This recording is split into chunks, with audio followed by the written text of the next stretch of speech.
السلام عليكم ورحمة الله وبركاته. الحمد لله رب العالمين وبه نستعين على أمور الدنيا والدين. صلى الله وسلم على نبينا محمد وعلى آله وأصحابه ومن سار على نهجه واقتفى بأثره ودعا بدعوته واستنى بسنته إلى يوم الدين. ولا حول ولا قوة إلا بالله العلي العظيم. أما بعد. Alhamdulillah, kita bersyukur kehadrat Allah Subhanahu wa ta'ala atas nikmat yang dikurniakan Allah kepada kita semua. Pada pagi ini kita dapat bertemu dalam majlis ilmu, itu dalam kuliah Al-Amthal Al-Quran Al-Karim, perumpamaan di dalam Al-Quran, baik yang mana kita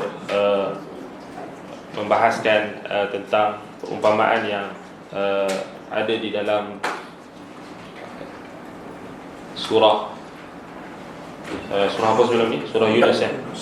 Surah Yunus ayat yang ke-24. Baik, yang mana kita dah bincangkan sebelum ni maksud perumpamaan tersebut, dan apa yang disebutkan oleh Al-Imam Ibn Qayyim rahimahullah ta'ala,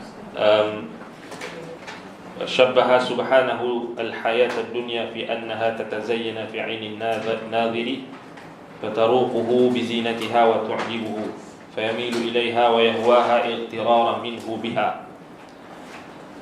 Yakni berkenaan dengan Allah Subhanahu wa taala mengumpamakan kehidupan dunia ini, perhiasannya pada pandangan mata mereka yang melihat, yakni manusia yang melihat, yang kagum terhadap keindahannya dan yang condong kepadanya, sehingga menyebabkan mereka condong kepadanya dan melebihkan keindahan dunia itu berbanding dengan akhirat, dan yang bermasalah apabila iqtiraran biha yang kita sebutkan sebelum ni, iaitu terpedaya dengan keindahan dunia.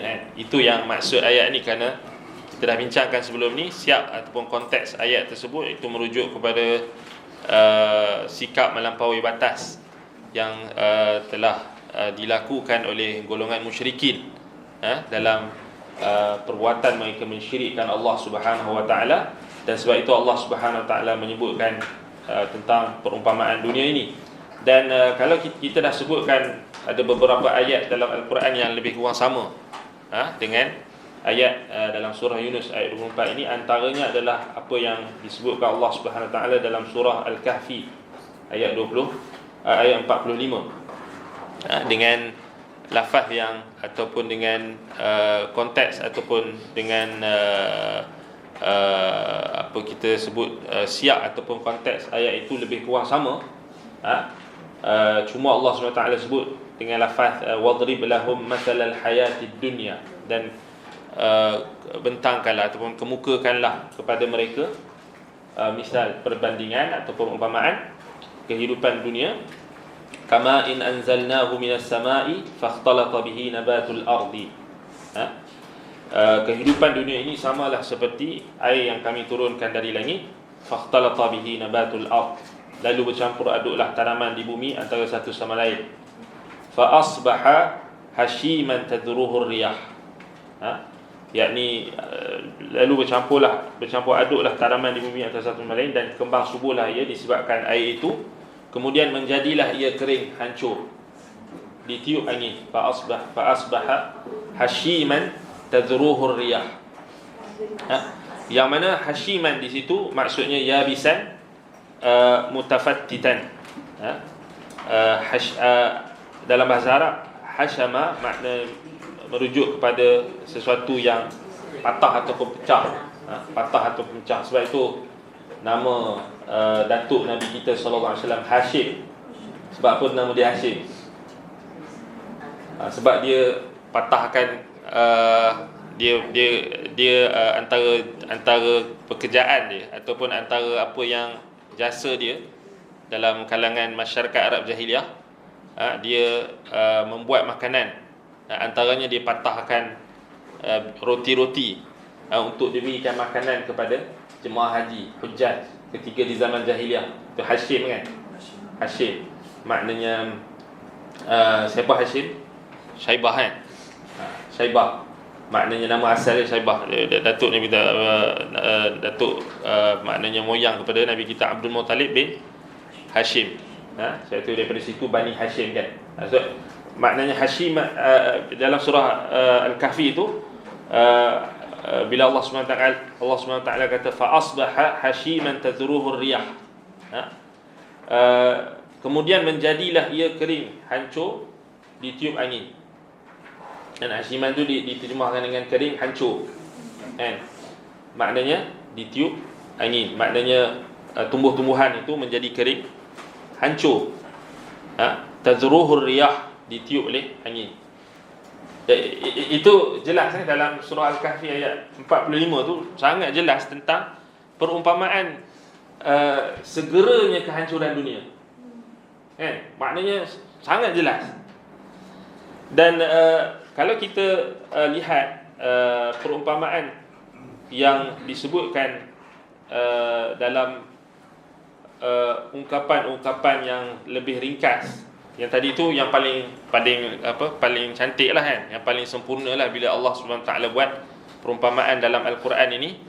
Maknanya perumpamaannya adalah perumpamaan yang paling sempurna kerana dia datang daripada Tuhan, datang daripada Allah SWT sendiri. Cuma kalau kita nak cari apakah perumpamaan yang ungkapan yang digunakan, contohnya dalam bahasa Arab kan. Contohnya dalam bahasa Arab yang lebih kurang sama dengan makna, ataupun kita boleh katakan kalau ayat tadi mungkin panjang kan. Kita nak hafal satu-satu tu panjang. Macam contoh dalam surah Yunus 24 yang kita bincangkan ini juga, ayat tu agak panjang. Tapi katakan ini antara fungsi ungkapan ataupun perumpamaan. Antaranya adalah kita boleh apabila kita boleh meringkaskan perumpamaan itu yang panjang dengan ungkapan yang lebih pendek. Maknanya tak salah kalau kita maknanya nak ungkapkan perumpamaan tadi, kerana banyak faktor lah kan. Antaranya kerana kita nak ringkaskan. Takkan kita katakan kita mungkin kalau kita bersama dengan anak kita ataupun orang yang terdekat dengan kita, family, keluarga dan sebagainya, mungkin kita nak ringkaskan. Katakan kita diberikan kesempatan 5 minit, 4 minit, 3 minit bersama dengan orang yang kita nak sampaikan sesuatu mesej kan. Jadi normal maknanya kita akan pilih ungkapan yang paling ringkas tapi padat.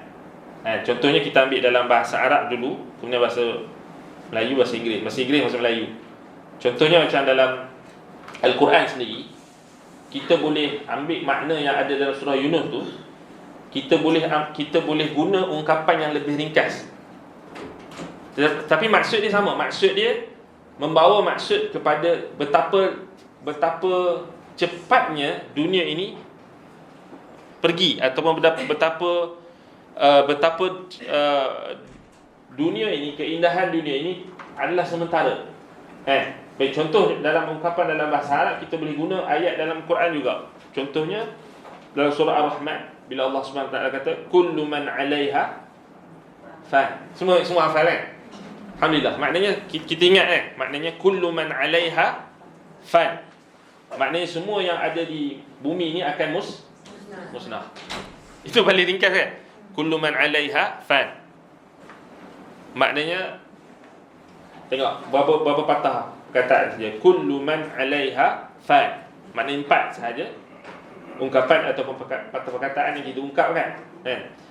Kemudian perkataan ungkapan lain yang itu dalam surah Ar-Rahman ayat apa? 26. Surah Ar-Rahman ayat 26 yang kullu man 'alaiha fan. Semua yang ada di bumi ini akan musnah. Kemudian ungkapan yang lain dalam bahasa Arab kita boleh sebutkan ad-dunya zailah. Ad-dunya zailah. Dunia ini fana, maknanya zailah maknanya sama macam fan. Fana maknanya akan musnah. Dunia ini akan musnah. Kemudian ada pepatah yang lain dalam antaranya kullu syai'in halikun illa wajhah. Segala sesuatu akan binasa kecuali wajah Allah. Kecuali Allah kan. Itu boleh kita gunakan juga. Kemudian ungkapan dalam bahasa Arab, ad-dunya darun mamar la darun maqar. Ad-dunya darun mamar la darun maqar. Maknanya dunia ini tempat persinggahan, bukan tempat untuk kekal. Baik. Jadi itu dalam bahasa Arab lah. Banyak lagi sebenarnya, cuma yang kita nak cari yang ringkas kan. Baik, dalam bahasa Inggeris banyak juga. Contohnya all good things must come to end. All good things must come to end. Maknanya ialah makna jelas lah, tak ada yang kekal. Semua perkara tu akan berakhir. Kemudian here today, gone tomorrow kan. Here today, gone tomorrow. Kemudian dust to dust, ash to ash kan. Betul ya? Menunjukkan sesuatu tu dia akan hancur, dia akan kembali kepada pengakhiran, kemusnahan. Maknanya apa sahaja yang sifat sementara lah dunia. Satu lagi ada frasa Latin yang dia disebut sic transit gloria mundi. Mundi ke mandi. Sic transit gloria mundi. Maknanya dust passes the glory of the world.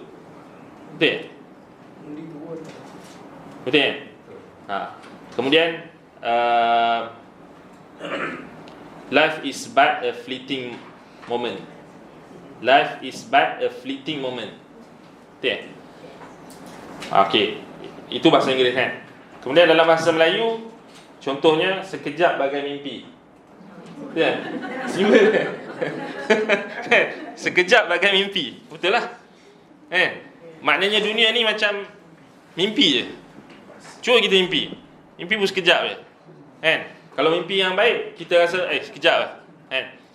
Tapi kalau mimpi yang buruk tu, kadang-kadang dia rasa macam lama kesan dia. Baik. Kemudian dunia ini hanyalah pinjaman. Itu simple lah kan. Itu senang nak ingat.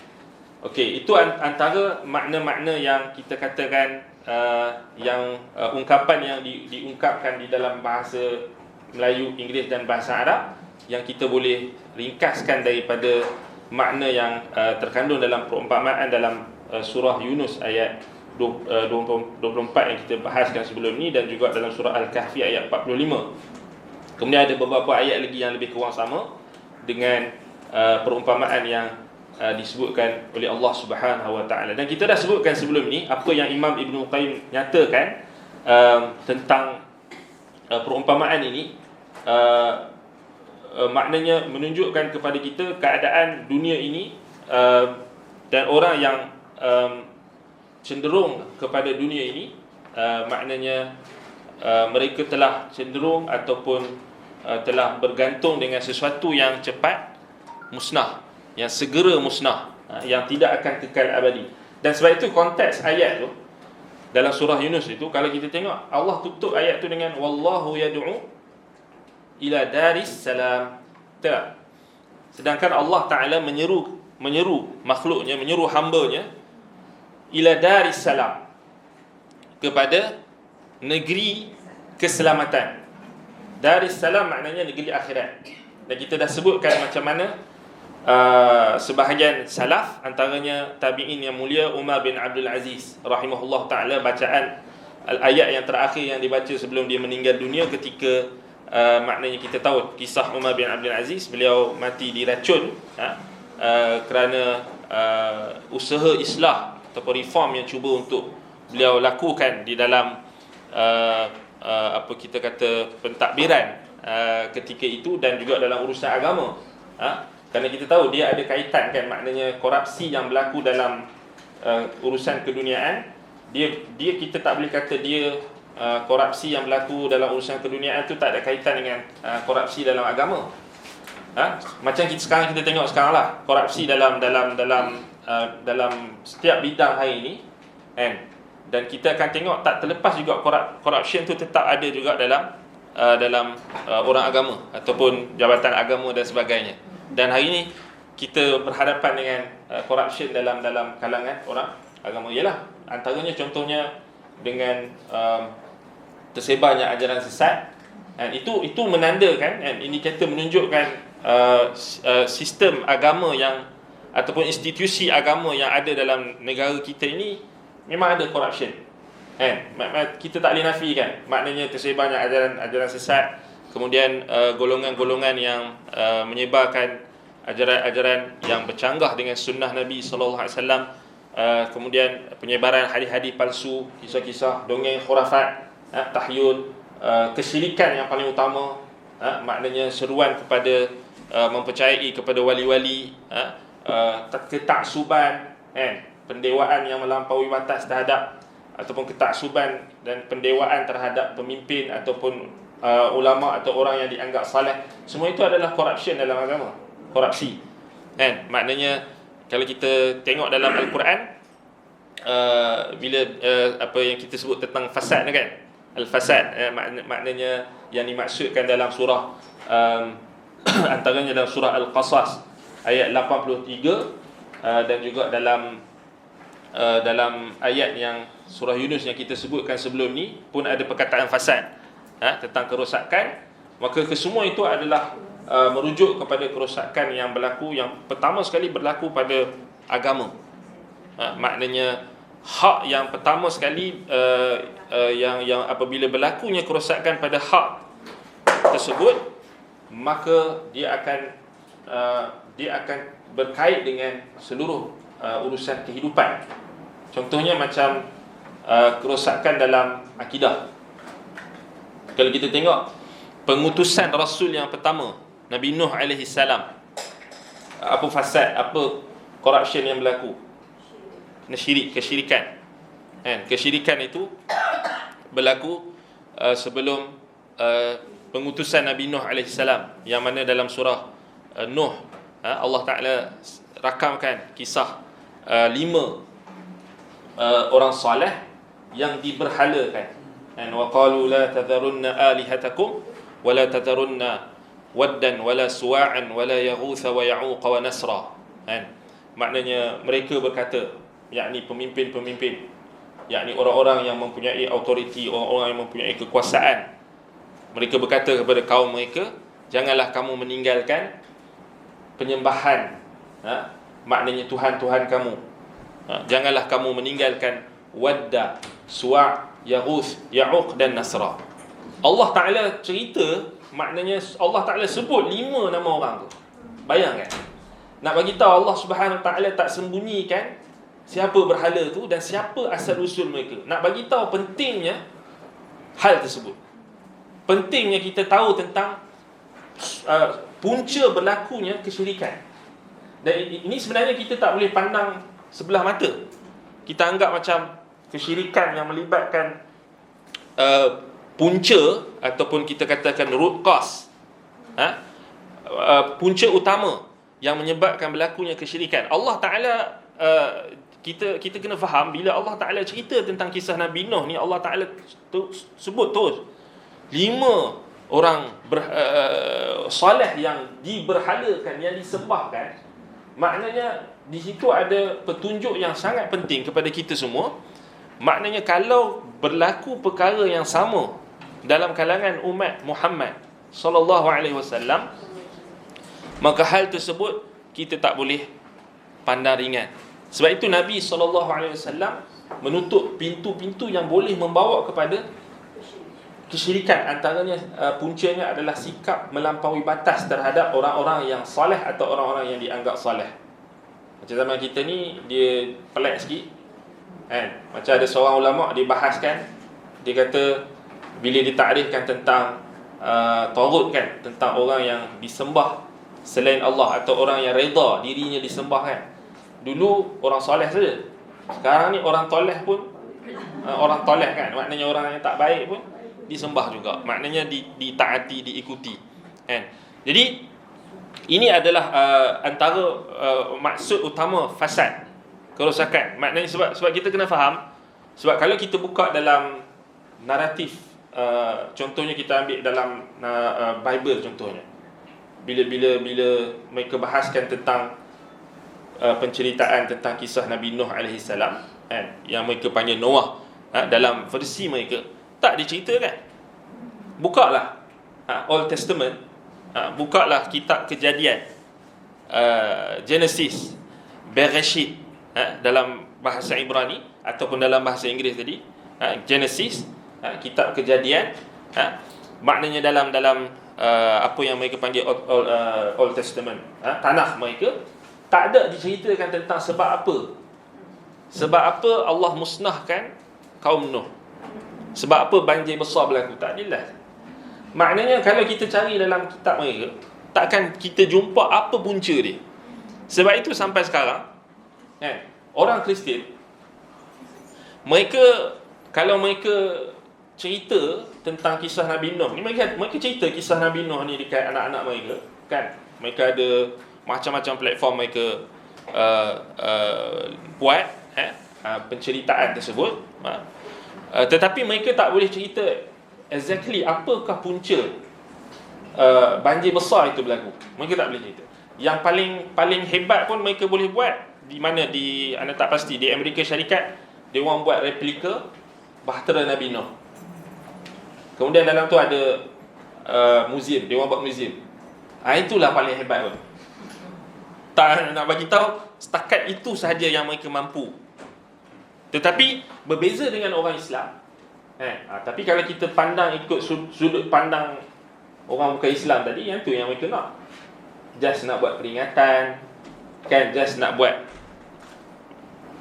duit, kan? Apa kata kita buat museum sekian. Macam ni lah yang buat. Dulu Giat buat apa? Pameran artifak. Macam kita kan, pameran artifak Rasulullah SAW. So dalam pameran tu macam-macam kononnya artifak yang disandarkan kepada Nabi SAW. Janggutnya, darah bekamnya, pedang dan macam-macam. Dulu kita pernah bongkar tentang penipuan artifak-artifak tu atas nama museum di Mekah, kan? Kononnya museum, kononnya dia orang dapat sertifikat daripada museum di Mekah. Rupa-rupanya tipu. Kerana museum di Mekah tu tak keluarkan apa-apa bentuk artifak yang disandarkan oleh Nabi SAW, melainkan dia adalah museum dinar emas. Dinar emas ini zaman Bani Umayyah, Bani Abbasiyah, itu saja. Keluar kenyataan yang dulu kita sendiri tanya. Maknanya pemilik museum tersebut, pengasas museum tersebut, dia sendiri menafikan. Dan dia katakan dia ada bagi kat orang Malaysia ni satu sijil. Kemudian orang Malaysia tu pergi tipu. Sijil yang sama tu dia maknanya dia kopi, dibuat untuk artifak lain. So itu orang Malaysia, kan? Maknanya maknanya apa dia kita kerana nila setitik rosak sesusu sebelanga, susu sebelanga. Jadi nak bagi tahu benda tu masih lagi ada dalam masyarakat kita. Maknanya kepercayaan terhadap barang-barang peninggalan, artifak Rasulullah SAW, artifak macam-macam disandarkan. Yang dulu ada sampai tahap yang jual kayu yang konon dikatakan kayu bahtera Nabi Nuh. Jual kayu kokar lagi, kan? Ada siap tulis lagi kat situ berapa ringgit. Semua itu kita katakan adalah satu perkara yang sangat menyedihkan, dan satu bentuk kita kata kejumudan. Dia bukan satu bentuk pencapaian sebenarnya. Dia maknanya satu bentuk projek pembodohan lah. Bukan nak mencerdikkan. Kita nak mencerdikkan orang adalah kita banyakkan majlis ilmu. Kita banyakkan majlis tafsir Al-Quran, majlis ilmu, majlis memahami Al-Quran dan Sunnah. Kerana Al-Quran dan Sunnah ni confirm memang peninggalan Nabi SAW, yang confirm semua orang boleh pastikan maknanya dia adalah datang daripada Allah Subhanahu Wa Taala dan datang daripada Nabi SAW. Malangnya yang ini orang tak berapa minat. Yang confirm, yang pasti ni tak minat. Ada satu kartun tu dibuat, kartun dibuat satu orang yang pergi dekat museum, ada artifak janggut Rasulullah, kemudian ramai. Kemudian satu lagi majlis ilmu, diajarkan Quran dan hadis. tak ramai. So maknanya dia buat perbandingan tu, maksudnya nak bagi tahu ialah kebiasaan orang, macam kita sebutkan tadi, macam orang Kristian tadi kan, Nasrani, mereka membataskan kisah-kisah Nabi dan Rasul itu hanyalah sekadar penceritaan dan tidak dihayati. Tidak dihayati. Sebenarnya punca kenapa kisah Nabi-Nabi ni tak ada penghayatan. So kita sepanjang kita mengajar, hampir nak dekat 10 tahun kita mengajar kisah Nabi-Nabi, khususnya daripada kitab Al-Bidayah wan Nihayah, kita dapati dan kita buat perbandingan, kita buat observation dan juga kita buat pemerhatian umum, banyak penceritaan kisah Nabi-Nabi ni banyak kan, bukunya, kuliahnya banyak, tetapi kenapa kita nampak ada kekurangan? Ini pemerhatian lah. Maknanya anda boleh buat kesimpulan, antara punca kenapa kisah Nabi-Nabi ni banyak diceritakan tetapi kita tak nampak apa output dia yang positif. Ia ada output positif banyak kan? Contoh anda bagi tahu, tapi output dia tu tak bagi impak yang besar dalam proses islah, dalam proses kita kata tajdid. Islah dan tajdid maknanya reform, maknanya untuk memperbaharui kita kata agama kita ini dengan nafas yang segar dan nafas yang asal. Bukan segar saja, nafas yang asal kan. Antara puncanya adalah hilangnya roh dalam penceritaan itu. Roh utama dalam penceritaan kisah Nabi-Nabi ini, apa roh utama? Yang sekarang ni orang pakai cerita tentang konten. Yang ana pinjam perkataan roh ni.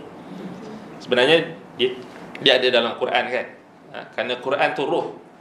Kan Allah Subhanahu Wa Taala sifatkan Al-Quran ni sebagai ruhan min amri rabbi kan. Apa dia Allah Taala sebut dalam surah Asy-Syura ayat 52, Allah kata wa kadzalika auhayna ilaika ruhan min amrina. Dan demikianlah kami wahyukan kepadamu wahai Muhammad ruhan min amrina, yakni ruhan di sini ulama tafsirkan ruh ni adalah Al-Quran. Kan? Dan ada 3 pendapat. Ada yang kata ruh di sini adalah Quran, ada yang kata kenabian, ada yang kata Jibril. Jadi dia tak kontradik. Sebab ruh dekat situ maksudnya yang pertama Quran yang Allah Taala turunkan kepada Nabi kita Muhammad sallallahu alaihi wasallam yang memberikan kehidupan yang hakiki. Kan? Ruh ini menghidupkan. Kan? Dan kenabian. Kenapa sebahagian ulama tafsir katakan roh di situ maksudnya kenabian? Kerana kenabian itu maknanya menghidupkan manusia yang sesat, yang manusia yang mati. Kan? Maknanya dengan diutuskan Nabi, Rasul, maknanya mendatangkan kehidupan. Kemudian Jibril, makruhlah, Jibril dinamakan ruh. Kan? Ruhul Amin. Kan? Dan maknanya kerana dia membawa perintah Allah, kan? Kerana dia membawa wahyu daripada Allah SWT dan kita balikkan kembali kepada asal penggunaan dalam ayat tersebut. Allah Ta'ala sebut wa kadzalika auhayna ilaika ruhan min amrina. Kemudian Allah kata ma kunta tadri mal kitab wal iman walakin ja'alnahu nuran nahdi bihi man nasha'u min ibadina wa innaka latahdi ila siratim mustaqim. Dan maknanya sebelum pengutusan penurunan wahyu itu wahai Muhammad, engkau dalam keadaan tidak mengetahui apa itu kitab dan apa itu iman. Kan?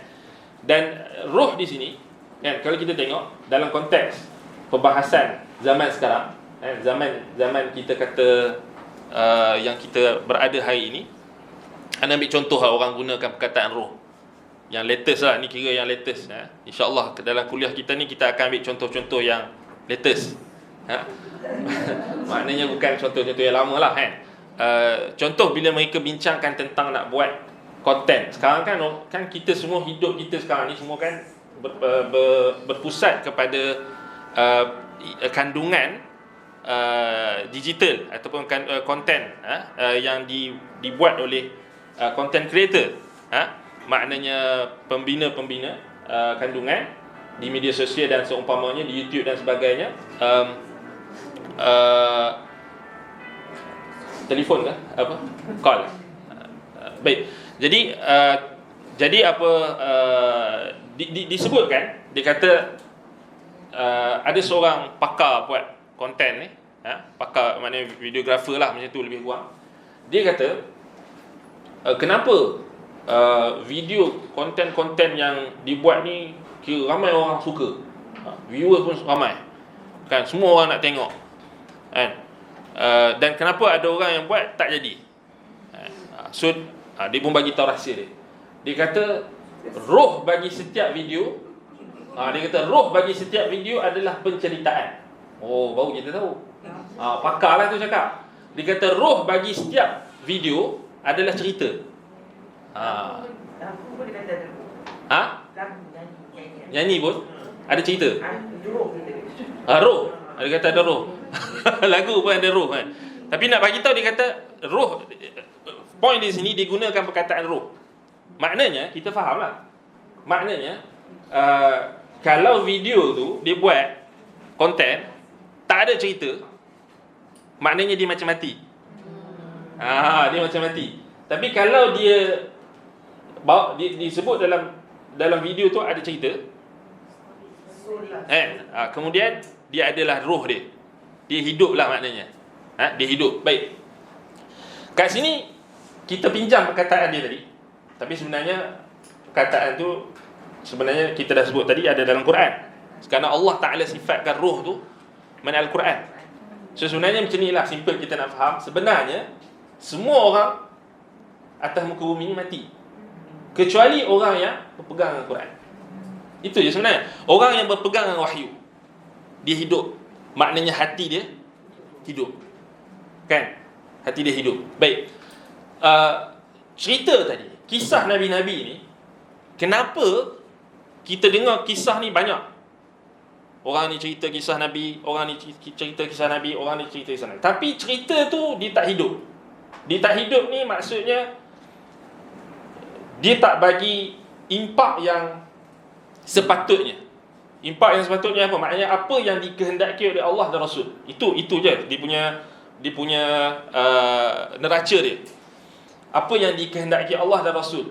Kerana kisah-kisah ni dia termasuk dalam ayat Al-Quran kan. Maknanya kisah-kisah yang ada dalam Quran. Surah Al-Qasas contohnya. Kemudian kisah Nabi-Nabi. Dia sebahagian besar dalam Quran. Kan? Jadi contoh yang kita tengok hari ni, bila orang, contoh kita ambil satu contoh kisah Nabi Nuh lah. Cuba kita cari dekat media yang ada sekarang dan bahan bacaan, pergi kedai buku dan sebagainya, cuba cari kisah Nabi Nuh saja. Okay, kita buat observation. Cuba cari video ceramah ataupun cerita ataupun ceramah tentang kisah Nabi Nuh. Kita akan dapati cerita hanya akan berlega kepada apa? Betul. Ahsan. Maknanya kita punya naluri tu sama. Kan? Maknanya kita punya point of view tu sama. Kan? Perspektif kita sama. Maknanya kita nampak benda tu. Maknanya kita tengok. Maknanya kebanyakannya akan cerita tentang kapal. Kalau kita tengok dalam orang Melayu punya cerita ataupun orang Melayu punya naratif, dia akan fokus pada kapal lah, bahtera. Kan, bahtera Nabi Nuh tu besar dia macam mana. Dia sama macam Kristian tadi. Kan, sama macam Kristian tadi. Kemudian kayu dia buat daripada mana. Kemudian yang advance sikit dia kata mungkinlah nampak macam maju sikit kan. Dia kata kayu tu dekat dari mana-mana. Kemudian kat mana tempat berlabuhnya kapal Nabi Nuh kan. Bukit Judi tu kat mana. Kemudian ada kajian yang kata kat sekian-sekian. Kemudian yang level yang tinggi lagi, dia kata makam Nabi Nuh kat mana. Sebab apa? Sebab dia nak pergi nak buat ziarah makam Nabi-Nabi. Dia nak buat bisnes. Itu je kan. Itu je. Tapi apa roh dia yang hilang? Tauhid. Tauhid. Ahsan. Tauhid. Roh bagi setiap kisah nabi-nabi tauhid. Tauhid maknanya perjuangan, maknanya intipati perjuangan Nabi Nuh itu. Yang ni ramai orang terlepas pandang ataupun mengabaikan. Kan? Okey, kalau next sikit yang mungkin yang bagus sikit, dia akan cerita tentang sekarang ni ada macam-macam pendekatan orang bahas tentang ayat Quran ni. Kan? Ada yang ambil ayat-ayat nak dia fokus pada healing kan. Sekian tapi kadang-kadang tu melalut juga. Kadang-kadang tu bukanlah kita nak kata apa, tak apalah, baguslah dia nak ajak masyarakat untuk menghadapi masalah dan sebagainya. Kita tak nafikan ada peranan dia kan. Maknanya contoh dalam nak mengatasi masalah mental, depression dan sebagainya, tak ada masalah kan? Kita gunakan Al-Quran ni sebagai syifa, tak ada masalah. Cuma kadang-kadang kita kalau terlampau fokus kepada sesuatu yang sebenarnya bukanlah tujuan asal, sebenarnya kita tak akan dapat penyembuhan. Sebab bayangkan tauhid tu kan, maknanya tujuan utama penceritaan kisah tersebut, lalu kita abaikan, maknanya diumpama tak ada roh kan. Jadi contoh ini kalau siapa yang ada kitab Al-Bidayah wa Nihayah yang Imam Ibn Kathir tu, ada orang tanya dia kata kisah Nabi Nuh dalam Al-Bidayah wa Nihayah ni panjang. Maknanya Ibn Kathir bahas panjang pasal dia bawa riwayat kan.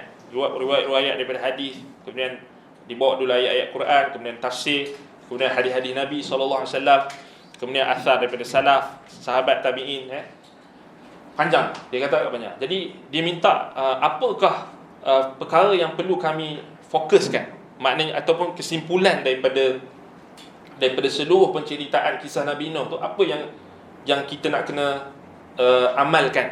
Bagus tu. Sebenarnya soalan tu soalan yang orang yang jenis. Kerana ilmu ni sebenarnya untuk amalan. Betul tak? Anda nak cerita satu kisah. Ibu kepada Sufyan Ats-Tsauri, mak kepada seorang ulama tabi'in, ulama atba'u tabi'in atau ulama salaf yang dikira sebagai salah seorang mujtahid mutlak, dan dianggap dia mempunyai mazhab yang mustaqil, mazhab yang tersendiri, iaitu Imam Sufyan Ats-Tsauri rahimahullahu ta'ala. Ibu dia kan, diceritakan ibu dia ketika Sufyan Ats-Tsauri kecil, mak dia bagi kat dia duit. Mak dia kata dekat dia, "Wahai Sufyan, ambil duit ni, pergi belajar ilmu, pergi belajar hadis." Lepas tu mak dia pesan, tapi pergi belajar hadis sampailah engkau boleh beramal dengan apa yang kau belajar. Kalau engkau rasa pembelajaran hadis atau pembelajaran ilmu engkau tu menyebabkan engkau keras hati ataupun engkau tak mau beramal, engkau malas, berhenti. Mak dia kata jangan belajar. Maknanya mak dia pesan kat dia, pergi belajar sampai engkau boleh beramal. Maknanya beramal mengikut apa yang kau belajar. Kalau kau rasa engkau belajar tu hati kau makin keras, kau rasa malas beramal, kau tak mau beramal ataupun malas, berhenti dia. Ni pesanan mak kepada Sufyan Ats-Tsauri. Orang dulu-dulu kan, maknanya tengok simple. Macam kita lah kan, belajar. Maknanya mak-mak kita ni, dia tak kira pun kita ni belajar apa kan, belajar macam mana, tapi yang penting amalkan ilmu. Yang ni anda teringat makna macam mana arwah makna kan. Bila kita ana asalnya belajar, kita asalnya sambung di universiti. Kita asalnya kita memang dari produk universiti lah. Kita asalnya daripada sekolah menengah, kemudian kita sambung universiti. Tapi bila di universiti tu kita tak tenang.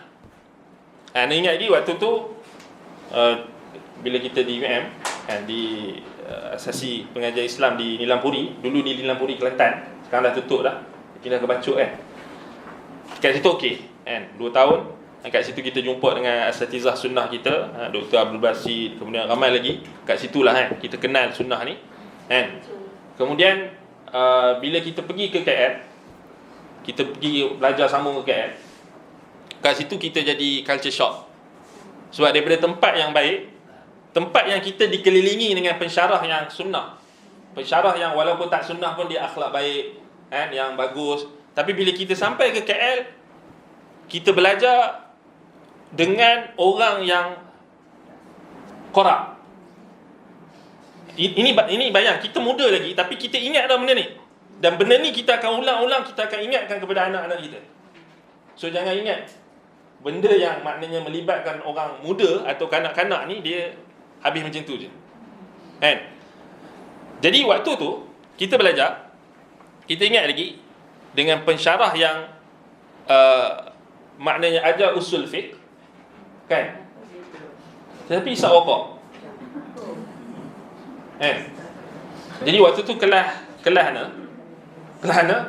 dalam kelas tu dia kecil je kelas tu. Kelas tu dibuat kat office dia. Sebab subjek tu tak ramai student. Jadi anda terpaksa ambil subjek tu dengan dia. Jadi ada beberapa orang je student. Jadi buat kat office dia. Bila kita masuk office dia, bau rokok. Kuat bau rokok tu. Tu ada cover-cover sikit dengan bau minyak wangi. Tapi bau rokok tu tetap kuat lah, kan? Tapi waktu tu kita jadi, bayangkan kita daripada kita belajar dikelilingi dengan tempat yang circle yang baik. Bila kita tengok circle yang macam tu, kita jadi terkejut dan kita jadi confused. Sebagai orang yang muda kan, maknanya kita, tapi anak ni memberontak. Waktu muda kita kuat memberontak lah, maknanya kalau kita tak setuju, kita tak setuju lah, kan? Jadi lepas daripada tu, dan banyak lagi lah peristiwa-peristiwa yang berlaku yang menyebabkan kita tak mau belajar. Sebab kita fikir kita nak belajar agama, kita bukan nak belajar matematik, kita bukan nak belajar bahasa Inggeris, kita bukan nak belajar keduniaan. Jadi waktu tu kita dah fikir dah tentang keberkatan dalam pengajian ilmu ni, ilmu agama khususnya. Sebab kita dah dididik di sebelum kita ke ibu kota ni, kan, kita di tempat yang asal kita belajar, kita dah dididik maknanya ilmu ni kita kena pilih guru, kita kena ambil daripada Quran dan Sunnah, kita kena tengok akhlak guru kita dan sebagainya, kena pilih betul-betul. Jadi benda tu kita dah terdidik. Jadi kita tak boleh terima kalau ada benda yang menyalahi apa yang kita katakan kebenaran yang kita dah belajar. Jadi waktu tu ana minta izin dengan mak ana untuk berhenti, kan, waktu tu. Ayah ana waktu tu tak setuju sebab masa depan, sebab susah nak masuk universiti ni, kan. Dia kata ramai orang nak masuk tapi susah. Tapi mak ana dia kata apa? Ana ingat mak ana punya perkataan tu lebih kurang macam mak Sufyan Ats-Tsauri. Mak ana dia kata, arwah mak ana rahimahullah, dia kata kalau dah rasa tak boleh nak belajar, kalau rasa teruk sangat itu, berhenti je, kan. Kemudian dia tolong lagi, dia apa, maknanya dia keluarkan duit simpanan dia untuk anda pergi belajar di Yaman waktu tu. Dia kata tak apa, dia akan tolong. Walaupun di universiti tadi tu kita dapat beasiswa free, tapi banyak, ini antara taufik daripada Allah Subhanahu Wa Taala. Maknanya seorang ibu dia pandang jauh, kan. Dan anda ingat lagi dia kata kalau belajar tempat macam tu nanti jadi merosakkan agama. jadi apa, tak tentu halal lagi, teruk dia kata, kan. Lebih baik berhenti saja. Sebab anda memang dah tak boleh. Sebab tu lepas pada tu anda pun pergi ke Yaman. Pergi ke Yaman tu memang kita nak belajar talaqi, kita nak belajar kitab-kitab. Sebab bila kita di universiti, walaupun orang anggap berprestij, tetapi kita anggap tak ada ruh kat situ. Sebab belajar apa je, dengan celoteh pensyarah pun tak apa-apa, kan. Dan waktu tu anda ingat lagi, waktu tu yang jadi ketua jabatan akidah di situ Syiah. Dan rupa-rupanya bila anda check balik, pensyarah yang ajar anda tu pun Syiah juga. Patutlah macam tu, kan. Patutlah kita rasa bengangnya. Rasa tak matching lah, masa kita rasa tak selesa, kan. Jadi kita pun keluar dan kita pergi ke Yaman. di Yaman. Alhamdulillah kita belajar. Dan waktu tu bayangkan, yalah kita kalau kita fikir kan, orang kebanyakan orang fikir tentang masa depan kan. Maksudnya macam mana nanti nak kerja dan sebagainya, kemudian orang lain dah dapat PhD ya, sekarang ni sekian yang best ni semua dah PhD dah sekarang. Tapi anak katakan ini antara pesan daripada arwah ibu anda sendiri. Yang anda ingat sama bila anda baca balik perkataan ibu Sufyan Ats-Tsauri itu, lebih kurang sama. Maknanya nak bagi tahu, cuma kita tak macam Sufyan Ats-Tsauri lah kan. Cuma mak kita lah. Cuma mak kita tu, kita kata nasihat mak kita tu. Maknanya nak bagi tahu keberkatan. Maknanya seorang ibu, doa seorang ibu dan juga bantuan dari seorang ibu. Maknanya ibu ni adalah seorang, kita kata individu yang sangat penting dalam kehidupan kita.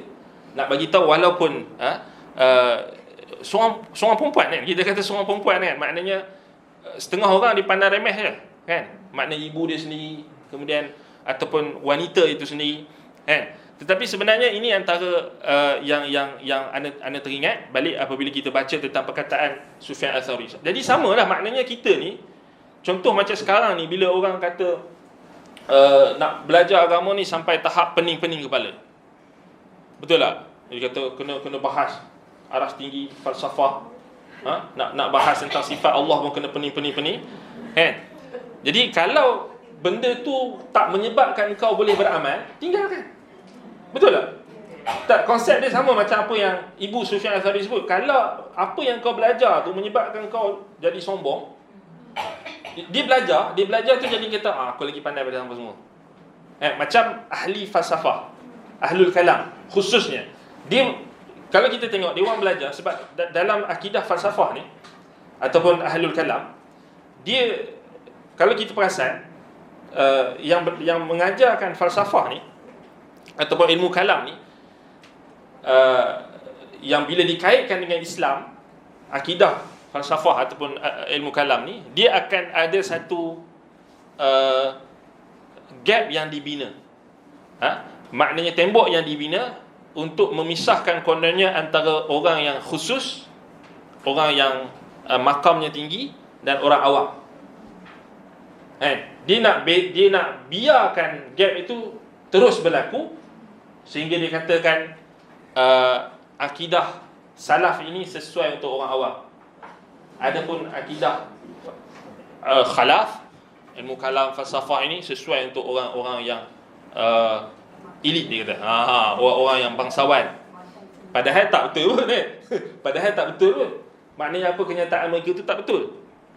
Maknanya dia nak bagi tahu ilmu agama yang kita belajar yang simple, dia macam nilai dia rendah. Dia nampakkan kepada masyarakat, kita ni kalau belajar akidah daripada Nabi SAW, para sahabat, tabi'in, salafus salih ni, dia low class. Dia nak nampakkan macam tu. So kalau nak first class ataupun nak high class, you kena belajar falsafah.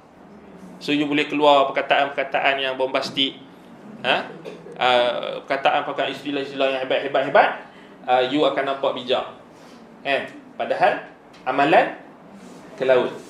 Yang ni yang ada tembok yang memisahkan antara sebahagian orang agama dengan orang awam. Yang ini sekarang ni berlaku pergelutan, berlaku kita kata pertembungan yang dahsyat ni. Yang kita bincangkan sebelum ni tentang usaha sebahagian pihak untuk membataskan ahli sunnah tu kepada segolongan yang sempit. Yang kita sebut sebelum ni Ashmatul tu kan, Syairah Maturidiyah tu. Maknanya mereka cuba nak paksa maknanya masyarakat Islam untuk menerima idea mereka bahawasanya agama ini, akidah ni kita kena belajar sampailah kita pening. Tak, ini bahasa mudah ni. Bahasa mudah. Kan? Sebab kalau kita tengok yang baru-baru ni di Perlis, dialog antara Ustaz Salman Ali dengan seorang Ustaz Asy'ariyah ni, Ustaz. Cuba kita tengok, walaupun 4 jam, tapi kita tengok istilah dia. Itu sebenarnya anda nampak saja je dia orang buat tu. Saja je nak bagi tahu, tengok ni. Tengok ni akidah Asy'ariyah macam mana. Betapa peningnya dengan istilah-istilah yang maknanya dia sendiri tak boleh faham dan mereka sendiri bertelagah sesama mereka. Ustaz-ustaz mereka sendiri pun bertelagah tentang amrun i'tibari apa benda. Yang ni kata macam ni, yang ni kata macam tu. Padahal nak bincang sifat Allah Maha mendengar je. As-Sami'ul Alim. Itu kalau kita nak bahaskan tentang nama Allah As-Sami'ul Alim. As-Sami' kan, sifat Allah As-Sama' kan. 1 minit dah cukup, tak sampai 1 minit dah cukup. Kan? Masuk kelas Asmaul Husna Ustaz Ahmad. Ringkas, maknanya mudah faham. Ya, memanglah awal-awal tu ada perincian dari sudut bahasa itu sikit, tetapi akhir sekali kita faham. Kan? Bukan kata mana-mana, belajarlah daripada mana-mana ustaz ahli sunnah. Jelas, mudah. Kita ada ustaz-ustaz senior kita yang ajar Asmaul Husna, Dr. Abdullah Yasin dulu, ingat. Kemudian ramai lagi ustaz-ustaz kita yang ajar. Simple. Tak ada orang lepas keluar kelas tu, maksudnya keruk kepala ke, geleng-geleng kepala ke, pening apa benda tak faham. Tapi alhamdulillah, tak nak bagi tahu betapa mudahnya pembelajaran dan pengajaran akidah ahli sunnah ni yang sebenar. Akidah salaf itu sendiri. Jadi ini kita nak bagi tahu tentang roh tadi. Maknanya bila tak ada roh, maknanya apa sahaja yang kita lakukan, maknanya dia macam mati. Maknanya roh dalam konteks perbahasan kita ini adalah roh Al-Quran dan Sunnah. Even dalam kuliah agama, kalau kita pergi kuliah, kita dengar ceramah, kalau dalam ceramah tu tak ada Quran dan Sunnah, dia akan mati. Hanya cerita gelak ketawa saja, tapi tak ada maknanya pengajaran yang keluar daripada Al-Quran dan Sunnah, maka dia diibaratkan mati juga. Betul tak? Jadi itu yang kita maksudkan roh tadi. Jadi balik kepada perbahasan kita tentang kisah Nabi Nuh tadi. Jadi pertanyaan tadi, dikata kat mana kesimpulan yang kita boleh dapat daripada kisah Nabi Nuh ini? Sebenarnya kalau kita buka dalam kitab Al-Bidayah wa Nihayah tu, yang dah ada dia diterjemahkan oleh karya Peace, fasal kisah Nabi Nuh tu, kalau siapa yang ada buku tu, dia boleh tengok yang muka surat yang terakhir. Maknanya bahagian yang terakhir daripada kitab tersebut, fokus yang kita kena fokuskan adalah nak memahami wasiat Nabi Nuh terhadap anak dia sebelum dia wafat. Itu sebenarnya, itu intipati dia. Wasiat Nabi Nuh maknanya yang dia wasiatkan, antaranya 2 wasiat perintah dan 2 wasiat larangan kalau tak salah. Kalau kita tengok 2 wasiat perintah Nabi Nuh AS kepada anak dia, yang pertama la ilaha illallah, tauhid. Jadi kerja kita fokus pada tauhid. Fokus untuk kita nak faham tauhid tu macam mana. Tauhid tu apa? Apa itu tauhid? Ini la ilaha illallah, tafsir kepada la ilaha illallah. Kemudian yang kedua tentang subhanallah wa bihamdi, maknanya tasbih, maknanya zikir kita kepada Allah Subhanahu wa taala, puji-pujian kita kepada Allah Subhanahu wa taala. Dan itu antara wasiat Nabi Nuh alaihi salam yang ramai orang abaikan. Betul tak? Kalaulah orang tak abaikan benda itu, tak berlaku syirik. Tak berlaku kita kata syirik dalam kalangan umat Islam. Syirik tetap berlaku. Tetapi orang Islam terjebak dalam syirik. Maknanya kalaulah orang Islam semua faham kisah Nabi Nuh AS, kenapa Nabi Nuh diutus, kan, kenapa tufan, banjir besar berlaku, dan apakah sebab utama kerosakan yang berlaku pada zaman Nabi Nuh itu, nescaya kita akan dapati mungkin berkuranganlah orang yang nak percaya dengan wali-wali atau kubur-kubur, nak minta dengan kubur, nak minta dengan wali, bahkan yakin bahawasanya wali-wali itu dapat memberi manfaat dan mudarat selain Allah Subhanahu wa taala. Jadi itu maknanya impak dia.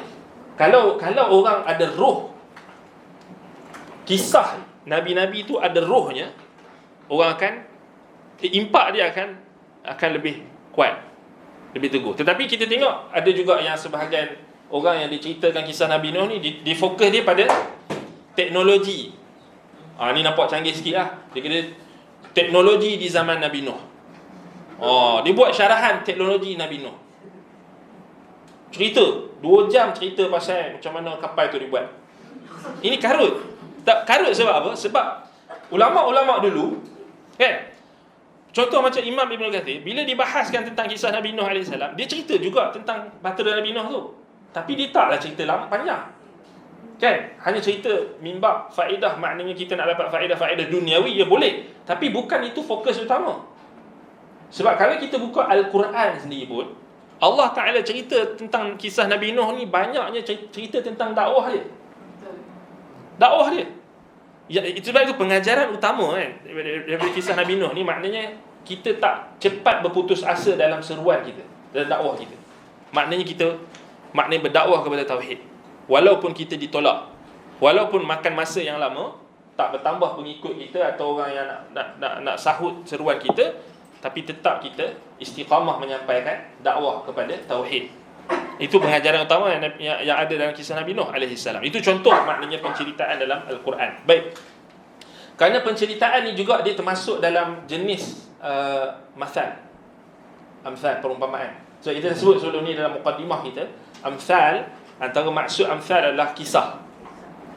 Maknanya sebab ulama bahaskan dari sudut perumpamaan tu yang kita sebutkan sebelum ni, ada dua kan, perumpamaan yang mufrad, tunggal kan, kemudian amsal al-murakkabah ataupun tarkib, masalut tarkib ataupun misalut tarkib yang yang maknanya yang ada yang kompleks. Yang kompleks antaranya kisah nabi-nabi, kisah-kisah dalam Quran atau kisah nabi-nabi itu kompleks sebab dia ada banyak perkara yang disentuh. Sebab itu nak faham perumpamaan, antaranya adalah kita nak faham kisah-kisah kan. Baik. Dan di situ juga kalau kita tengok, sebahagian ulama mereka melihat perumpamaan dalam Quran ni, kita nak faham, dia ada yang kita mudah nak faham, dan ada juga yang macam kompleks tadi yang kita perlu faham dengan kisah. Maknanya kisah di sebalik perumpamaan tersebut. Maknanya bukan semua perumpamaan dalam Quran tu ada kisah, tetapi kebanyakannya ada kisah di sebaliknya. Maknanya itu yang kita kena tengok. Kita kena tengok konteks ayat tu. Sebab itu salah satu makna kisah jugalah kan. Maknanya satu penceritaan, satu bentuk penceritaan yang ada tentang ayat ataupun perumpamaan tersebut. Baik. Kemudian kita tengok apa yang Imam Ibn Qayyim rahimahullah ta'ala sebutkan, wallahu yad'u ila daris salam, dan Allah menyeru kepada negeri yang penuh keselamatan, as-salam. Baik, kata Imam Ibn Qayyim, wa hadha min ablaghi tashbih, ini adalah perumpamaan yang paling tinggi, yang paling sampai. Ablagh ni maknanya yang paling sampai kepada manusia. Ablaghu syai', maknanya yang paling sampai, yang paling mudah untuk dicapai. Sebab semua orang faham tentang dunia tadi kan, macam contoh yang kita sebutkan sebelum, perumpamaan tentang makanan yang Nabi buat, mudah untuk kita cerna, nak faham betapa cepatnya musnahnya dunia ini. Baik, wal qiyasu wa hadha min ablaghi tashbih wal qiyas, dan ini adalah perumpamaan yang paling sampai dan yang paling dan juga qiyas, neraca yang paling sampai juga. Maknanya neraca yang paling ampuh. Qiyas maknanya apa maksud qiyas dekat sini? Kita dah bincangkan sebelum ni. Perumpamaan ini juga fungsi dia sebagai qiyas. Makna qiyas ni, contoh yang kita sebut tadi tu, yang kita baca tentang ungkapan dalam bahasa Inggeris, bahasa Melayu, bahasa Arab tadi, itu sebenarnya kita dah guna qiyas. Qiyas, kita qiyaskan perumpamaan yang kompleks tadi, kemudian kita qiyaskan makna yang ada dalam perumpamaan tersebut, kita pindahkan ke dalam ungkapan yang lebih ringkas, ataupun kita ringkaskan kisah tersebut dalam ungkapan yang lebih ringkas. Maknanya kita telah qiyas. Okey, contoh qiyas. Qiyas dekat sini maknanya yang kita dah bincangkan awal mukadimah kita, perkataan Abdullah bin Mas'ud radhiyallahu anhu. Siapa ingat? Siapa hafal? Tak ada hafal. Tapi boleh cek balik nota kalau dah dicatat. Yakni yang Ibnu Mas'ud kata, fa'tabiru bihi, ambillah i'tibar daripada perumpamaan. Dan ini sebenarnya perintah Allah Subhanahu wa taala, fa'tabiru ya ulil absar. ambillah iktibar daripada Quran itu sendiri. Antaranya kisah-kisah, antaranya amsal, perumpamaan yang ada dalam Al-Quran. Maknanya semuanya kita kena ambil iktibar. So, qiyas di sini Ibnul Qayyim gunakan perkataan qiyas ni maknanya iktibar. Sebab itu dalam istilah ulama salaf yang terawal, qiyas digunakan juga dengan lafaz i'tibar. Antaranya Imam At-Tabari, Ibnu Jarir At-Tabari rahimahullahu taala, dalam tafsirnya beliau gunakan istilah qiyas ni dengan istilah i'tibar. Macam kita belajar usul fiqh atau kita belajar secara umum tentang usul fiqh, kita belajar tentang sumber yang disepakati, betul tak? Al-Quran, Sunnah, ijma', qiyas. Qiyas ni kalau kita bincang masuk dalam perbahasan usul fiqh, kalau usul fiqh ni anak nak tambih tentang usul fiqh ni. Usul fiqh ni kalau kita belajar daripada orang ahlul kalam, dia akan pening.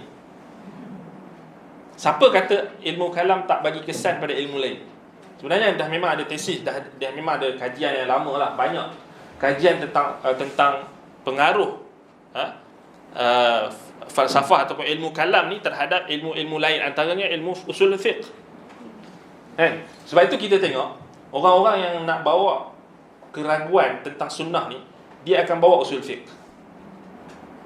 Dia sengaja akan bawa istilah-istilah usul fiqh kerana inilah istilah yang cepat untuk dia nak tunggang untuk menipu orang yang jahil.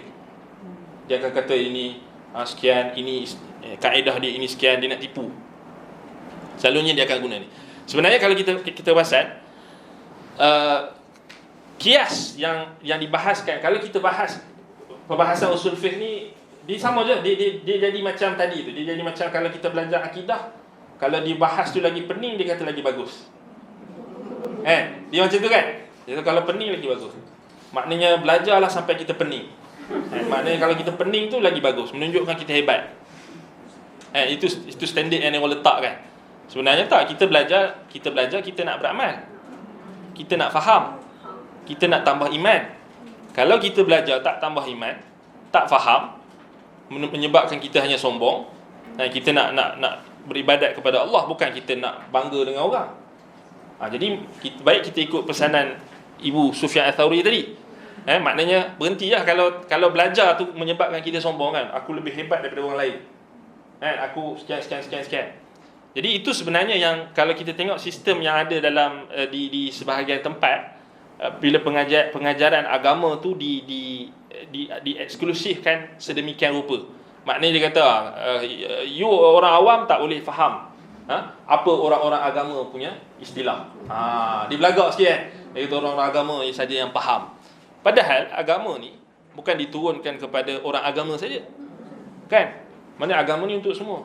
Patutnya mudah nak faham lah bila dia cerita, walaupun nampak macam tinggi lah bagi dia. Ya, dia boleh kalau dia faham, kalau dia betul-betul faham, istilah yang rumit dia boleh ringkaskan. Sepatutnya kan? Itu sepatutnya. Tapi kita kekurangan orang macam tu hari ni. Kita sekarang ni ramai orang yang belajar di universiti, tapi dia sendiri tak boleh manfaatkan ilmu dia. Kan kadang-kadang tu kita tengok artikel-artikel pun kita tak tahu apa dia nak bawa kita ke mana. Tak faham. Kan maknanya istilah-istilah mereka tu kadang-kadang pelik kan. Dan kadang-kadang kita kata orang tak faham. Orang tak faham perbahasan akidah yang bersimpang siur. Kita kena faham dia agama ni bukan macam rumus ataupun formula matematik. Kan? Kalau kita belajar matematik tambahan ke dan sebagainya, nampak macam berselirat dan sebagainya, itu nampaklah seronok nak belajar sebab kita nak dapat dia punya solution. Kan? Maknanya itu ada kepuasan dia. Tetapi dalam agama bukan macam tu. Agama ni Allah Subhanahu Taala sifatkan Nabi Muhammad ni al-balaghul mubin. Betul tak? Dia penyampai yang menjelaskan dengan sejelas-jelasnya. Dia penjelas. Dia bukan merumitkan kepala otak orang. Lagi bagi orang pening. Tak faham. Last sekali apa dia kata, dia macam ni. Kita faham. Kita kena faham. Dia bila tujuan golongan yang cuba nak hidupkan balik falsafah pemikiran yang bercanggah dengan agama Islam, Antaranya yang masuk dalam perbahasan akidah ni adalah falsafah Neoplatonism. Perbahasan akidah ni. Boleh cari kuliah yang terbaru Ustaz Asri di Baitul Rahmah kalau tak salah, beliau bahaskan terperinci tentang falsafah Neoplatonism. Dia cerita macam mana, ini bagus. Kuliah Ustaz Asri yang latest di Baitul Rahmah kalau saya cari kat YouTube. Falsafah Neoplatonism. Dia cerita detail tentang macam mana golongan-golongan yang nisbahkan falsafah, ide-ide falsafah tu kepada Aristotle dan Plato, maknanya mereka sebenarnya hanya ambil tafsiran ahli falsafah yang datang kemudian, bukan ambil daripada asal ajaran Aristotle itu sendiri. Dan kemudian benda itu dianggap sebagai ajaran Aristotle yang asal, ataupun sebenarnya dia adalah tafsiran ahli-ahli falsafah itu sendiri. Kerana anak-anak murid yang ada, maknanya yang pelbagai, kemudian macam mana dalam sejarah Islam ni ajaran falsafah itu masuk dalam perbahasan akidah. Maknanya antaranya Ibn Sina, Al-Farabi dan sebagainya. Itu anda tak mau jelas kat sini lah. Maksudnya panjang lebar tu boleh rujuk dalam kisah tersebut. Jadi ataupun dalam kuliah Ustaz Asri tersebut. Jadi nak bagi tahu dekat kita, dia macam ni. Bila falsafah ni ataupun ilmu kalam dalam perbahasan akidah khususnya, bila dia sifat dia yang rumit, yang hanya difahami, hanya boleh difahami oleh orang-orang tertentu sahaja, dianggap difahami oleh orang tertentu. Jadi sedangkan sepatutnya ilmu akidah itu dia bukan bersifat khusus kepada orang tertentu, kan? Cuma memang kita tak nafikan dalam perincian tentang perbahasan furu' akidah, maknanya cabang-cabang akidah yang mendalam, itu memanglah mungkin mendalam perbahasan dia. Tetapi asas agama, akidah yang maknanya yang sahih, asas pegangan kita taklah serumit itu untuk difahami, kan? Dia yang kita nampak puncanya kerana bila semua orang umat Islam ni, bila orang Islam ni dia cerdik, kan? Bila semua pakat cerdik dalam agama, dia akan memberi kesan yang tak baik kepada segolongan pihak. Apa kesan tak baik itu? Maknanya dia tak boleh nak pegang awak. Faham? Sebab kalau dalam masyarakat tu orang semua cerdik, celik agama, kan, maknanya kalau ada masalah, dia orang takkan pergi jumpa ustaz, dia orang takkan pergi jumpa bomoh. Dia orang, dan bila cerdik, semua orang boleh baca Quran, orang boleh ruqyah sendiri, orang boleh buat air jampi sendiri. Betul tak? Kalau kematian ahli keluarga dia sendiri akan doakan, akan solat jenazah, kan? Kemudian bayangkan, ahli keluarga dia sendiri yang akan mandikan jenazah dia. Kan sekarang ni ada kata mandi jenazah pula, kan? TV9 bongkarkan pula. Ada corruption juga yang melibatkan orang maknanya buat package yang melampaui batas, maknanya menyalahgunakan mandi jenazah tu. Jadi dibuat bisnes. Dia ambil maknanya nilai ataupun harga yang terlampau tinggi. Kemudian dia ada kata dia. Atau kita ke corruption tadi, daripada semua bidang, kan, semua tempat dah ada korupsi ni. Jadi itu dibongkar, kan, oleh sebahagian wartawan. Tapi yang kita tahu benda tu berlaku. Kan, benda tu berlaku. Kemudian bila masyarakat ni dah cerdik, kan, dah tak berhajatkan kepada, maknanya mereka boleh doa sendiri, kan. Cuma mereka perlukan ilmu sahaja yang untuk mereka tuntut. Kan, cuma bila perkara tersebut semua orang Islam ni jadi celik, jadi itu yang memberikan kesan yang tidak baik kepada sebahagian orang yang mereka jadikan agama itu sebagai perniagaan mereka. Itu je. Kan? Bila Nabi SAW diutus ke Mekah, sebab apa orang Mekah marah? Jadi habislah pergantungan orang terhadap berhala-berhala tu. Terhadap kita kata apa sahaja package yang melibatkan keberhalaan tu. Macam sekarang, kan, kalau Yalah, orang nak bisnes lagi, orang nak ini lagi dengan macam-macam bentuk. Sekarang ni orang jual doa pun jual, pilih doa dan sebagainya. Wallahu musta'an. Baik, jadi itu antara maknanya kita boleh faham dengan mudah lah. Maknanya kenapa orang tak mau, kenapa ada sebahagian golongan dia tak mau orang ni jadi cerdik. Bahkan dia nak biarkan masyarakat ni terus dalam kejahilan supaya mereka bergantung dengan orang-orang tertentu. Bukan kita kata semua benda, tetapi nak bagi tahu kalau benda asas dalam agama, doa pun you nak swastakan pada orang, itu sangat teruk lah. Kan? Wallahu musta'an. Baik. Balik pada perkataan Imam Ibn Qayyim. Ibn Qayyim kata, qiyas di sini, kan? Ni tashbih dan qiyas yang paling mudah untuk sampai kepada pemikiran kita. Walamma kanat hadhihi dunya urdatun li hadhihi al-afat. Baik, apabila dunia ini adalah tempat yang tertumpunya seluruh penyakit, seluruh bencana, seluruh kita kata ujian. Kerana dunia ni Nabi SAW kata apa? Sijnul mu'min wa jannatun lil kafir. Dunia ini penjara untuk orang beriman. Apa maksud dunia penjara untuk beriman? Untuk orang beriman? Maknanya kita ni duduk di dunia, kita ada batasan. Betul tak? Kita tak boleh makan benda yang haram, kita tak boleh buat benda yang dilarang oleh Allah, benda yang dimurkai oleh Allah kita tak buat. Maknanya bila kita hidup di dunia, kita tak sebebas-bebasnya. Kita tak kita ada perintah dan larangan daripada Allah. Kita tak boleh buat sesuka hati kita. Sebab itu Nabi kata ad-dunya sijnun lil mu'min. Dunia itu adalah penjara untuk orang beriman. Wal jannatu lil kafir. Dan syurga untuk orang kafir. Syurga untuk orang kafir maknanya mereka bebas buat semahu mereka. Sebab mereka akan diharamkan ke syurga Allah Subhanahu Wa Taala nanti, iaitu Daris Salam. Kan? Maknanya kata Imam Ibn Qayyim, lamma kanat hadhihi dunya urdatun li hadhihi al-afat, bila dunia ni dipenuhi dengan seluruh musibah dan seluruh perkara yang tak kekal. Afat ni maknanya benda yang kita sebutkan tadilah, maknanya yang tak kekal, maknanya yang akan ada ujian dan seumpamanya.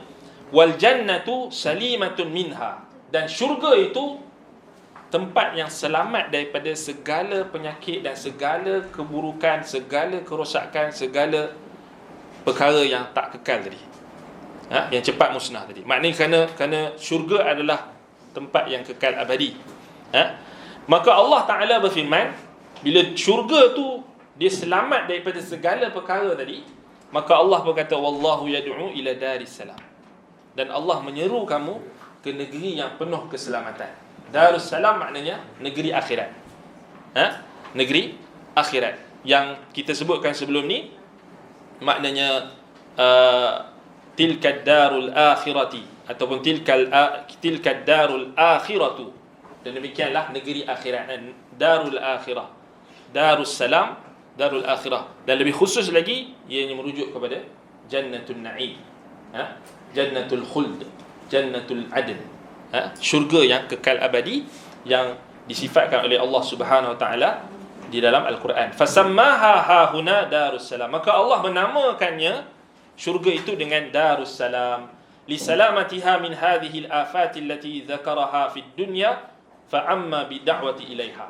Kerana syurga itu terselamat daripada seluruh bencana, seluruh penyakit, seluruh kesusahan, seluruh keburukan yang disebutkan dalam dunia tadi. Sebab Imam Ibn Qayyim nak bagi tahu dekat kita sini, bila perumpamaan yang tentang dunia ni takkan kekal, maknanya sifat dia yang takkan kekal tu, antara ni dia akan bawa segala maknanya dia akan bawa segala kerunsingan, kesedihan, kemurungan.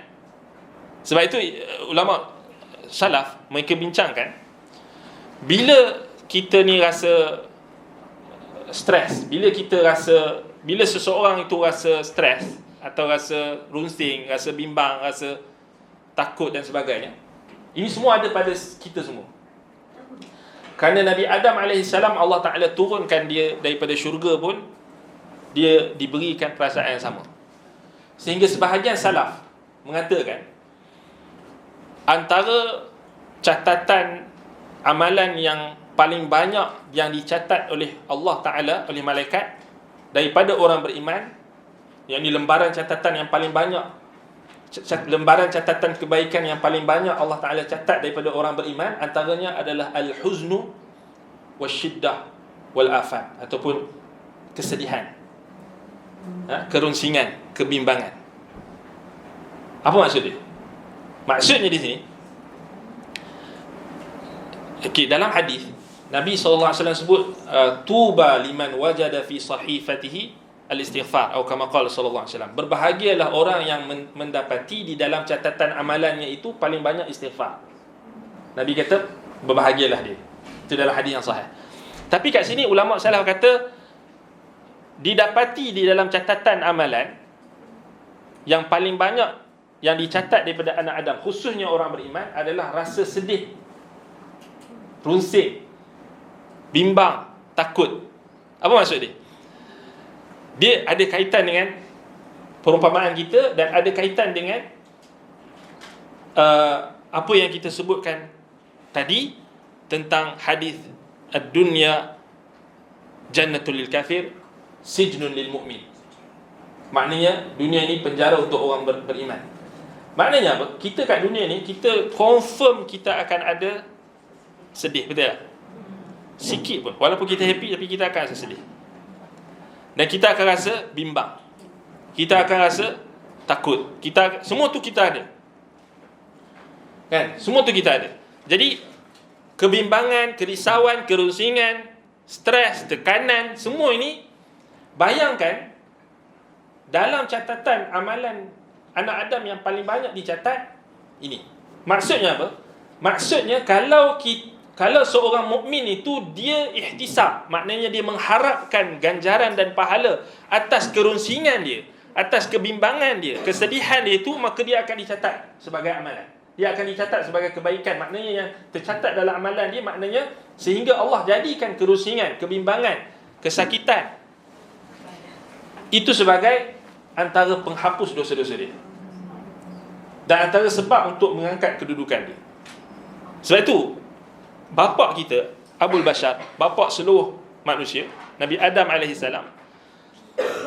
dikatakan Nabi Adam AS, apa kesan yang menyebabkan kesan dosa yang dilakukan oleh Nabi Adam AS? Satu dosa saja yang Nabi Adam lakukan, kesan dia dikeluarkan daripada syurga. Dan dikatakan Nabi Adam AS, kesedihan dia sampailah dia wafat.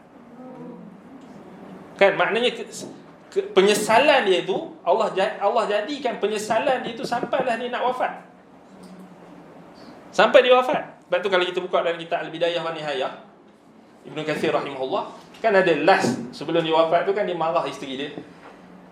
Orang tanyakan soalan, macam mana Nabi Adam marah isteri dia, Hawa, kan? Adakah Nabi Adam nak ungkit apa yang dilakukan oleh Hawa? Jawapannya tak. Sebab kita kena faham, Nabi Adam AS ketika itu dia nak wafat,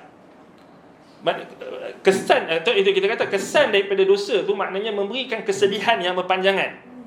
Sebab itu sebahagian ulama salaf kata, kalau kita jangan anggap dosa yang kita buat tu kesan dia sekejap.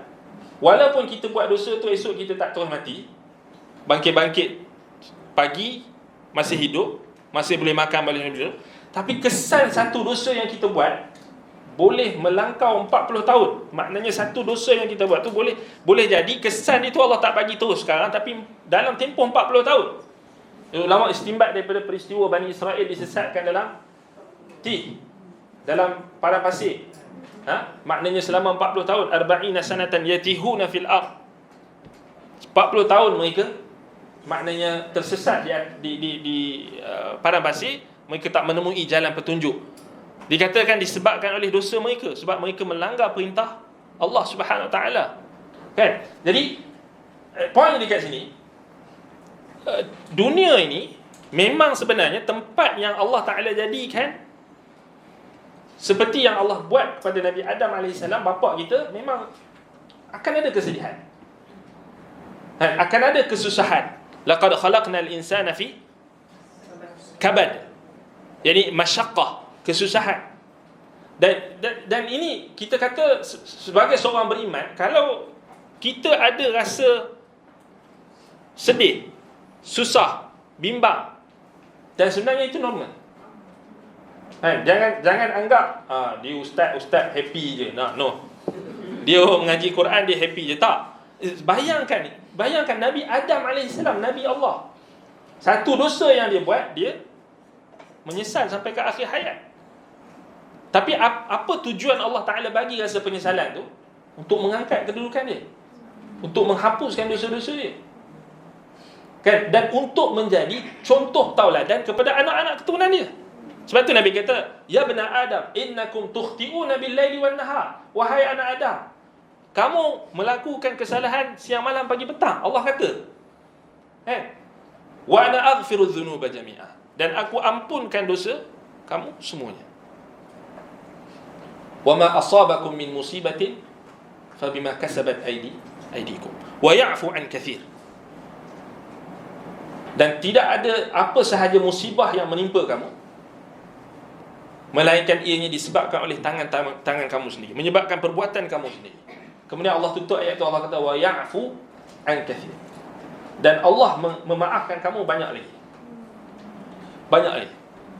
Sebab itu sebahagian isteri Nabi radhiyallahu anha, antaranya Ummu Habibah ataupun Ummu Salamah ataupun Ummu Habibah radhiyallahu anha, bila dia baca ayat tu, maknanya dia pegang, dia sakit kan, kemudian dia pening kepala dan demam seumpamanya, maka dia akan ingat ayat tu, wa ma asabakum min musibatin bima kasabat aydikum wa ya'fu an katsir.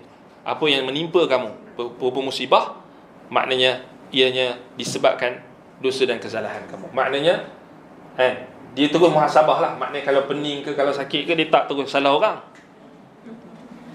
Orang kita ni sakit sikit je terus orang buat. Betul? Itu bersalahan dengan manhaj sahabat. Kita kalau sakit sikit je kan, jin. Ni jin nak buat. Dia salahkan jin. Sian jin. Sakit sikit je dia salah orang tu, salah orang ni lah apa kan. Padahal kita kata itu cara kita, macam mana kita kalau kita ditimpa kesusahan, bila kita ditimpa sakit dan kita blame kita punya diri sendiri. Maknanya ini adalah kesalahan yang Allah Ta'ala nak uji kita, yang Allah Ta'ala nak mungkin hapuskan dosa-dosa kita. Sebab tu kalau kita balik daripada kuliah, balik daripada baca Quran, kelas, tafsir dan sebagainya, kita ada betul tak, kita kalau balik daripada kerja lah, balik dari kerja, kita akan ada keletihan, kita akan ada stres, kita ada semacam. Sebenarnya apa yang menimpa orang beriman, hatta walaupun rasa stres tadi, bimbang tadi, sebenarnya Allah Ta'ala nak jadikan sebagai satu sebab untuk dihapuskan dosa dia, untuk menyucikan diri dia. Sebab tu kita jangan anggap macam kita boleh lepaskan diri daripada stres ni, ataupun lepaskan diri daripada kebimbangan ni, ataupun maknanya ialah stres kan, kita kata tekanan tu dia berbeza-beza. Tetapi dalam Islam, maknanya ini mungkin dalam agama lain tak dibincangkan, tak dibahaskan, tapi memang ada tekanan. Apa sahaja pun yang kita buat ada tekanan, sebab kita hidup di dunia, kita di negeri yang kita kata penuh dengan ujian, tetapi kita kena yakin ujian yang melanda kita, sakit yang menimpa kita, kebimbangan yang menimpa kita itu, dia sama macam perumpamaan yang Allah Ta'ala buat tadi, dia tak akan kekal. Betul tak?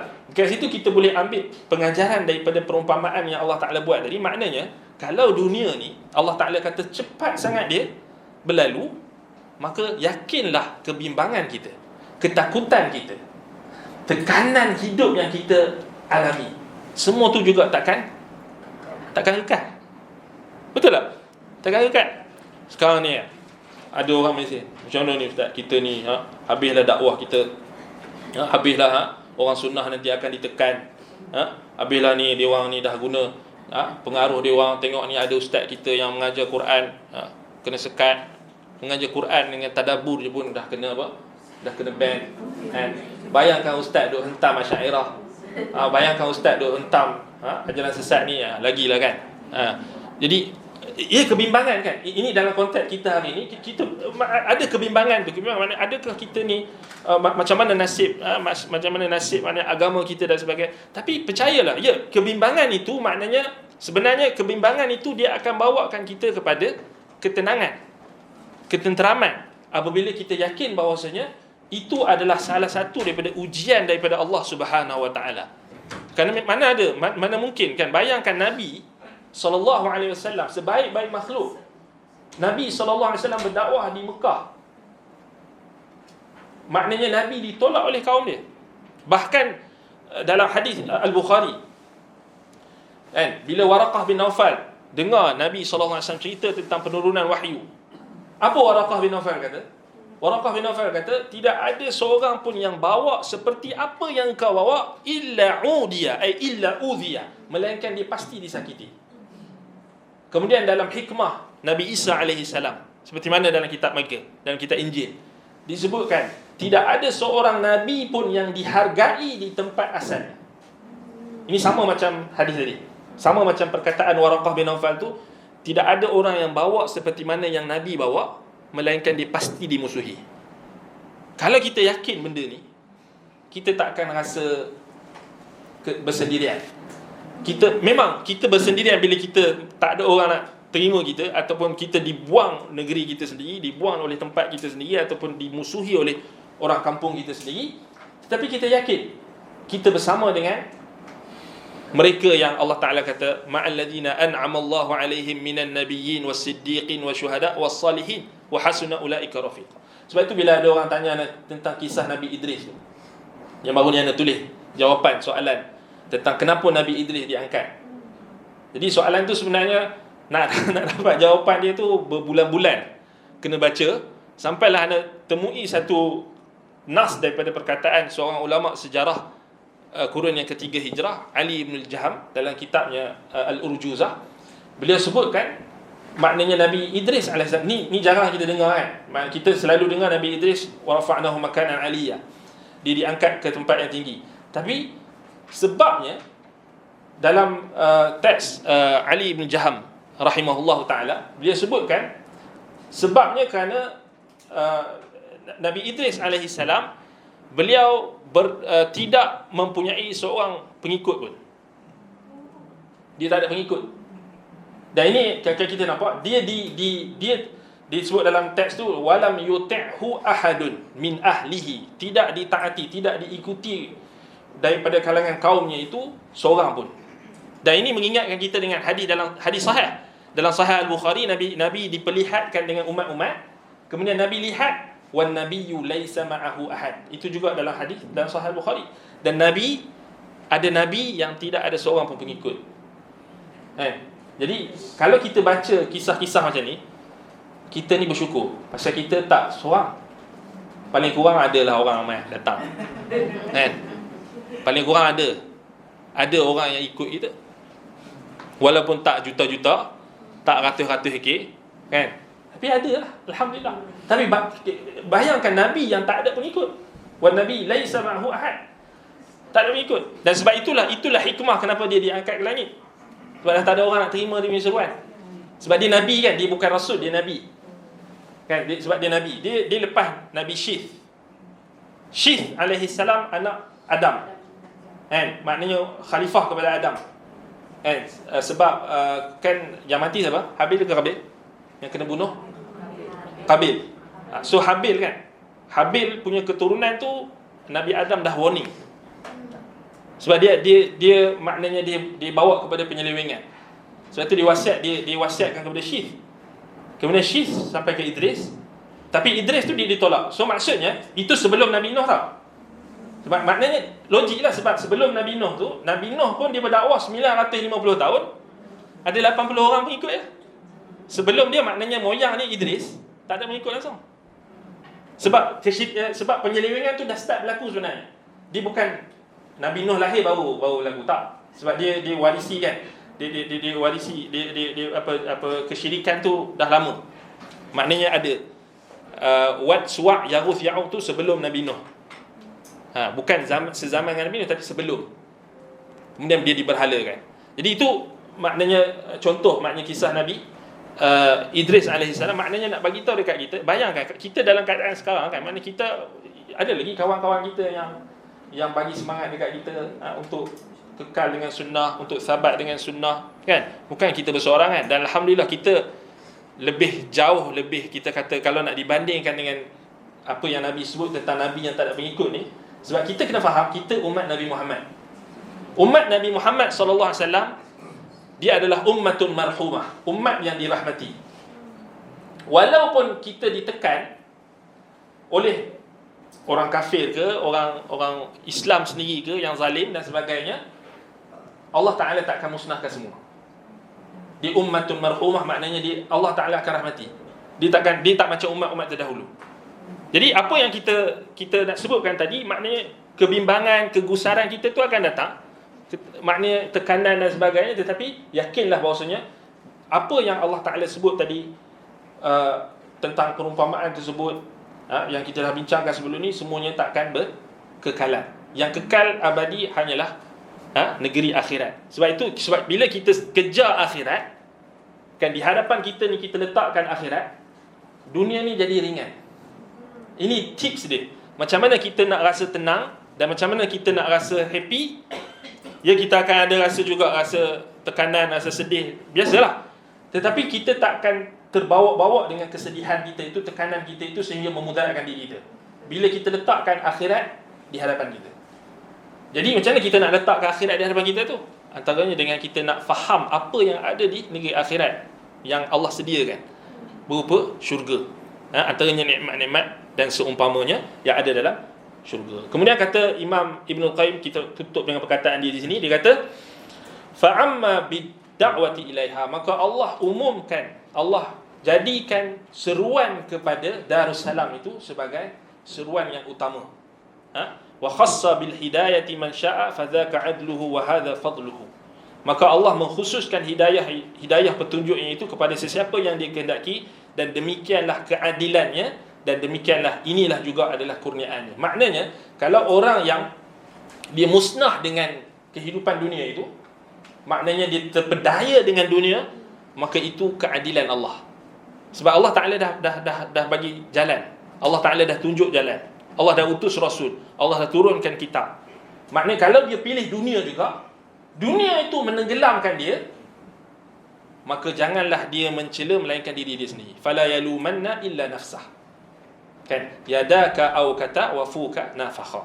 Tangan kamu yang ikat pelampung tu kan, mulut kamu yang tiup, kalau kamu tenggelam juga, maka janganlah kamu salahkan melainkan diri kamu sendiri. Jangan kamu salahkan melainkan diri sendiri. Wa hadza fadluhu, dan ini adalah kurniaannya, maknanya merujuk kepada orang yang dapat syurga, orang yang dapat Darussalam tadi, yang dapat masuk. Dan itulah yang kita nak. Bila kita fahami daripada perumpamaan ini, maknanya memberikan kita satu pengajaran yang besar. Apa yang kita nak kejar adalah syurga Allah Subhanahu Wa Taala, negeri akhirat, Darussalam, yang mana itulah sebenarnya kemuncak kepada kejayaan yang hakiki. Yang itu yang kita nak kejar. Dan semoga Allah Subhanahu Wa Taala masukkan kita semua ke dalam Darussalam, negeri yang penuh dengan keselamatan, yang tidak ada sebarang keburukan, itulah syurga Allah Subhanahu Wa Taala. Dan di situlah kita berhenti perumpamaan kita dalam surah Yunus ini. Baik, minggu depan insya-Allah kita akan masuk pada perumpamaan baru, iaitu mathalul fariqaini kal a'ma wal asam wal basir. Ini dalam surah Hud ayat 11. Kita akan masuk perumpamaan dalam surah Hud ayat 11 insya-Allah. Naktafi bihadzal qadar. Aqulu qawli hadza wa astaghfirullah li wa lakum. Assalamualaikum warahmatullahi wabarakatuh.